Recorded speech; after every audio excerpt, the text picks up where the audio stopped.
मित्रांनो, third year electrical मध्ये power electronics P हा एक इम्पॉर्टंट सब्जेक्ट आहे. सो मित्रांनो, या सब्जेक्टला आपल्याला एंड सेमिस्टरला स्कोरिंग करायचं आहे, खूप चांगले मार्क घ्यायचे.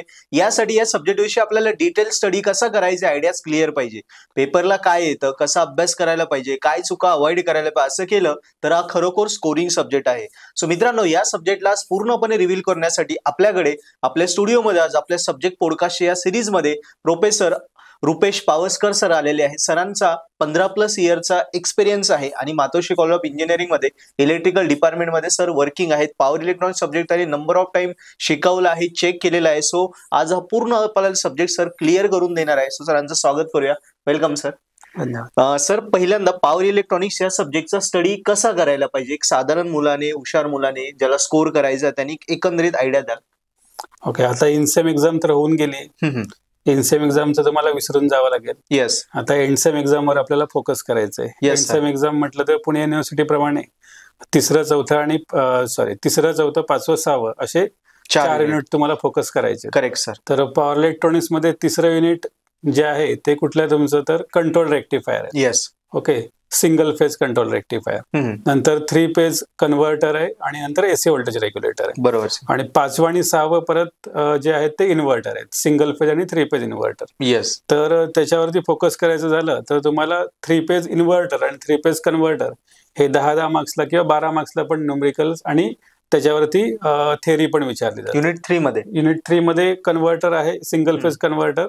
तर त्याच्यामध्ये तुम्हाला single phase fully control converter आणि हाफ कंट्रोल कन्व्हर्टर याच्यावरती क्वेश्चन येतो. आणि कधी कधी त्याच्यावरती न्यूमेरिकल पण येतात. त्यामुळे तुम्हाला single phase fully control converter आणि हाफ कंट्रोल कन्व्हर्टर याच्यावरती फोकस करावं लागेल. त्याची थेअरी आणि त्याचे numericals for R and R L load. Okay, 4th unit जे आहे ते 3 फेज कन्व्हर्टर आहे. त्याच्यामध्ये पण आर आणि आर लोड आहेत आणि हाफ कंट्रोल आणि फुल्ली कंट्रोल दोन्ही आहेत.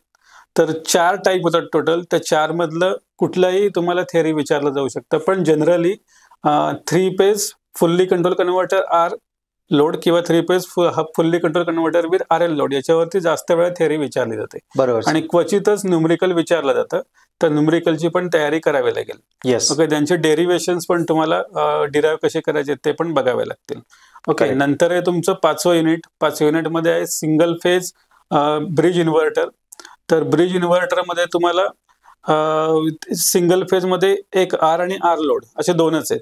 येस. आणि 2 स्टेज आणि मल्टी स्टेज इन्व्हर्टर आपल्याला तो एक टाईप आहे, तो पण त्याच्यावर तुम्हाला फोकस थोडाफार करावा लागेल. कारण बऱ्याच वेळा आर आणि आर लोड दोन्हीवरती क्वेश्चन येऊन जातो. आणि CSI म्हणजे करंट सोर्स इन्व्हर्टर त्याच्यावरती पण क्वेश्चन येतो.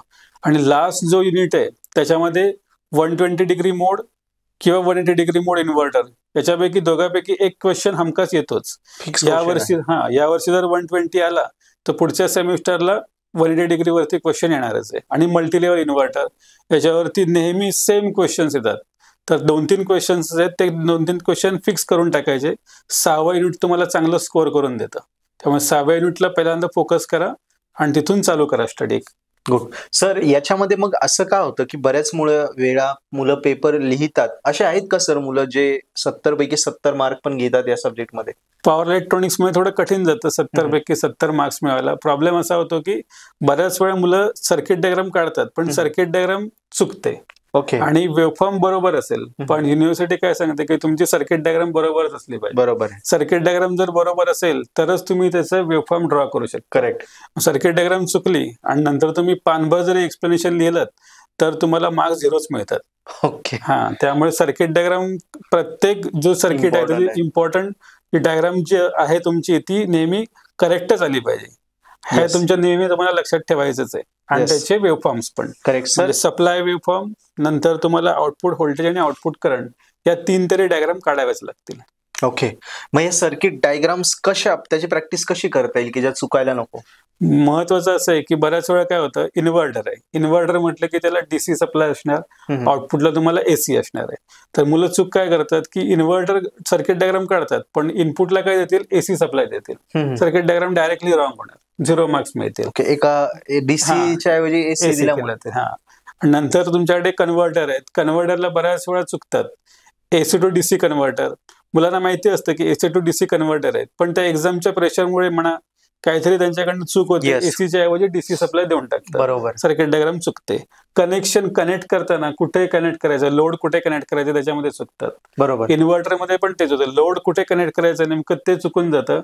कन्व्हर्टर आणि इन्व्हर्टरमध्ये कन्फ्युजन होतं, लोड कनेक्शन चुकतं आणि सर्किट डायग्राम कॉन्सेप्च्युअली चुकीचं काढलं तर पुढे चेकच होत नाही. तुमचं एक्सप्लेनेशन कोणी बघणार नाही, मार्क्स 0 टेकवतील. बरोबर. आणि जर खूप चांगला जर एक्झामिनर असेल तर एखादा मार्क्स देईल, पण बऱ्याच वेळा 0 तर 0च मार्क्स राहतात. म्हणजे जिथे डीसी करंट आहे, चुकून जरी एसी शब्द लिहिला गेला बाकी सगळं बरोबर आहे, तरी ऍक्च्युअली करंट चुकीचा फ्लो झाला, म्हणजे सर्किट वर्कच होऊ शकत नाही, होणारच नाही. ओके, म्हणजे रिअल टाइम ते विचार करून तो चेक केला जातो. व्यवस्थित चेक केला जातो. सर अजून काय काय चुका होतात का ज्या मुलांनी टाळायला पाहिजे? शक्यतो ह्या कॉमन चुका आहेत की सर्किट डायग्राम काढताना चुकतात. परत वेवफॉर्म काढताना काय होतं, मग सांगितलं असं एसीच्या ऐवजी डीसी काढून देतील, किंवा कधी कधी सप्लाय वेवफॉर्म काढतच नाहीत आणि डायरेक्टली आउटपुट वेवफॉर्म काढण्याचा प्रयत्न करतात, पण इनपुटचा रेफरन्स नसल्यामुळे आउटपुट वेवफॉर्म काढताच येत नाही आणि वेवफॉर्म चुकून जाते. ओके तर ही एक कॉमन मिस्टेक होते. आणि जसं क्वेश्चन सांगितलेलं आहे त्या क्वेश्चन प्रमाणे बऱ्याच वेळा आन्सर लिहिला जात नाही. म्हणजे आता 3 फेज इन्व्हर्टर आहे, 120 डिग्री किंवा 180 डिग्री मोड असं इन्व्हर्टर आहे. त्याच्यामध्ये कसं होतं की 120 डिग्रीमध्ये किंवा 180 डिग्रीमध्ये काय सांगितलं जातं की पहिल्यांदा तुम्हाला ते डिव्हाइसेस आहेत त्यांचं ट्रिगरिंग सिक्वेन्स लिहायचं आहे किंवा ड्रॉ करायचं आहे. त्याच्यानंतर लाईन वेवफॉर्म ड्रॉ करा, फेज वेवफॉर्म ड्रॉ करा असं त्याला सांगितलेलं असतं आणि इंटरव्हल एक्सप्लेन करा. पण मुलं त्यावेळी काय करतात, सर्किट डायग्राम काढून झाली की ते जे ट्रिगरिंग सिक्वेन्स आहे किंवा ट्रिगरिंग प्रत्येक डिव्हाइस किती डिग्रीला कंडक्ट होईल त्याचे डायग्राम काढतच नाहीत. फेज व्होल्टेजची वेवफॉर्म काढतील, लाईन व्होल्टेजची वेवफॉर्म काढतच नाहीत. जरी तो 12 मार्क्सला क्वेश्चन असेल तरी मुलांना त्याच्यामध्ये अर्धेच मार्क्स मिळतात, 6 किंवा 8च मार्क्स मिळतात. करेक्ट. तर जसं सांगितलेलं आहे त्या प्रकारे तुम्हाला तो पेपर सॉल्व्ह करायचा आहे. त्यातलं काही जरी मिस आउट केलं तरी तुमचे मार्क्स रिड्यूस होतील, पण तुम्ही 6 युनिट जे आहे त्याच्यावरती फोकस करा चांगलं, तर तुम्हाला चांगले मार्क्स देऊन जाईल. ओके, जे मगाशी आपण आयएमपी डिस्कस केले त्याच्यामध्ये 6 युनिट त्यामुळे सोपा जाईल. ओके, क्वेश्चन खूप कमी आहेत त्याच्यामध्ये, ठरलेलेच 6-7 क्वेश्चन्स आहेत ते नेहमी रिपीट होत राहतात. ओके सर, त्याच्यावरती फोकस करायचं. येस सर, आता हे तर क्लिअर झालं पोरांना की पेपर देताना काय चुका होता, काय काय अभ्यास करायला पाहिजे, बरोबर. पण मग आता अजून एक प्रश्न मुलं विचारतात की त्या diagram, circuit diagram, wave form वर हे नेमकी पेन्सिलीने काढणं कंपल्सरी का पेनाने वगैरे? पण असं काहीच नाही. जर तुम्ही कॉन्फिडंट असाल तर डायरेक्ट पेनाने काढा, काही प्रॉब्लेम नाही. आणि जर तुमच्याकडे वेळ असेल भरपूर तर पेन्सिलचा वापर करा, स्केलचा वापर करा, त्याच्यामध्ये तुमचा टाइमपास होऊ शकतो. पण मग तुम्हाला जर पूर्ण पेपर कव्हर करायचं असेल तर पेनाने डायग्राम काढा, पण फक्त असं असलं पाहिजे की ती प्रॉपर असली पाहिजे, ती चुकली नाही, समजली पाहिजे. आणि नाही काय होतं, पेनाने डायग्राम काढण्याचा प्रयत्न करतात, नंतर ते स्क्रॅच करतात, अर्ध पण त्याच्यामध्ये वेळ घालवतात, बरोबर, नंतर पुढे परत डायग्राम काढतात, मग परत पेनाने ट्राय करतात, परत चुकतात, असे एक पेज घालवून देतात. कॉन्फिडन्स इथे लूज होतो.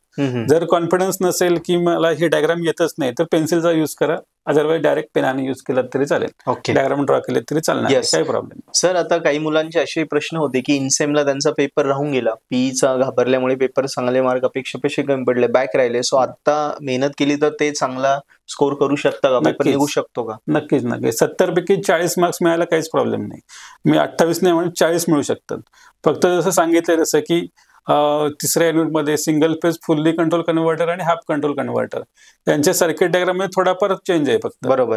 त्यांचे डेरिव्हेशन पण सेम आहे. आणि तुम्हाला जर समजलं की डिफरन्स हाफ कंट्रोल मधला काय आणि फुल्ली कंट्रोल मधला काय याचा कन्सेप्ट कळला तर एक जरी तुम्ही डायग्राम केलीत तर उरलेल्या 3 ऑटोमॅटिकली तुम्हाला येणारच आहेत. तसंच 120 डिग्री मोड इन्व्हर्टर लास्ट युनिट मधलं, 180 डिग्री मोड इन्व्हर्टर, एक डायग्रामचा कन्सेप्ट कळला दुसरं तुम्हाला ऑटोमॅटिकली, आणि तो 12 मार्क्सला क्वेश्चन येतो बऱ्याच. Correct sir. 3 फेज कन्व्हर्टर तो पण सेम आहे, 4 टाईप आहेत, पण एक जर केलात तुम्ही नीट, तुम्हाला त्याचा कन्सेप्ट कळला तर उरलेले 3 तुम्हाला येणार आहेत. त्यामुळे त्याच्यावरती फोकस करा. आणि इन्व्हर्टर, सिंगल फेज इन्व्हर्टर मध्ये काय की आर लोड आणि आर एल लोड ह्याच्यावरती दोघांपैकी एक क्वेश्चन येणारच. नंतर 2 स्टेज इन्व्हर्टर आहे, 2 स्टेज एसी व्होल्टेज रेग्युलेटर आहे, त्याच्यावरती एक क्वेश्चन असतो आर किंवा आर एल लोडला, तर तो नेहमी 2 क्वेश्चन करूनच ठेवायचे, त्याच्यावरती एक तरी क्वेश्चन येणारच. आणि सीएस आहे करंट सोर्स इन्व्हर्टर, त्या करंट सोर्स इन्व्हर्टर वरती विथ आयडियल स्विचेस नेहमी क्वेश्चन येतो, तो करूनच ठेवायचा. बरोबर. आणि त्याचा डिफरन्स पण VSI आणि CSI चा करेक्ट 4-5 मार्क्सचा डिफरन्स पण कधी कधी विचारला जातो, त्यामुळे तो पण चांगला करून ठेवा. म्हणजे एवढे ठराविक क्वेश्चन केले तरी 30 मार्क तर आरामात पडत. 15 क्वेश्चन मी तर म्हणेन हार्डली 15 क्वेश्चन्स आहेत, ते जरी केले नीट तरी 40 ते 25 मार्क्स मिळायला काही हरकत नाही, फक्त व्यवस्थित केलं पाहिजे. येस. आणि सर PYQ करण्याचा काही फायदा होईल का त्यांना? हो नक्कीच, तेच सांगितलं की ते क्वेश्चन नेहमी ठरलेले क्वेश्चन तेच रिपीट होतात. ओके. त्यामुळे क्वेश्चन बँक तयार करा तुमची स्वतःची, म्हणजे युनिट वाईज तयार करा, कुठले कुठले रिपीट होतात क्वेश्चन, तेच तुम्ही 15-20 क्वेश्चन करून टाका, चांगले मार्क्स मिळतील. 45-50 40 ने 50 पण मार्क्स मिळू शकतात. ओके. 50-55-60 पर्यंत मार्क्स मिळतात मुलांना, आरामात 60 पर्यंत जातात. चांगला अभ्यास केला खूप क्वचित होतं, पण चांगला अभ्यास करणाऱ्या मुलांना 60 मार्क्स पर्यंत मिळतात. येस. Great sir. 70 पैकी 60 मार्क्स आरामात मिळू शकतात. येस. सो धन्यवाद सर, तुम्ही स्टुडिओमध्ये आला, मुलांना एवढा सुंदर गायडन्स केला. आणि मुलांना तुम्हाला सरांनी ज्या डिटेल्स दिल्या या सगळ्या रिलेटेड तुम्हाला व्हिडिओ लेक्चर कोर्सेस पण हवे असतील तर तुम्ही पर्पल हॅट ऍप्लिकेशन डाउनलोड करा, ज्याची लिंक डिस्क्रिप्शन मध्ये आहे. ऍप्लिकेशनवर सरांनी शिकवलेलं पॉवर इलेक्ट्रॉनिक्सचा पूर्ण कोर्स आहे, ज्याच्यामध्ये पूर्ण डिटेलमध्ये हे सगळे टॉपिक सरांनी डिटेलमध्ये शिकवलेले आहे आणि एवढ्या सोप्या पद्धतीने हिंदीत आपण ते कव्हर केलेले आहे with notes, paper solution. So नक्की तेही बघा आणि व्हिडिओ जास्तीत जास्त मुलांना शेअर करा, जेणेकरून सगळ्यांना याचा फायदा व्हायला पाहिजे. आणि पॉवर इलेक्ट्रॉनिक्स सरांनी सांगितलं 55-60 मार्क तर 70 पैकी इझी आहे. सो एवढा चांगला स्कोर करून आपला CGPA पण आपल्याला वाढवता येईल. सो धन्यवाद सर पुन्हा एकदा.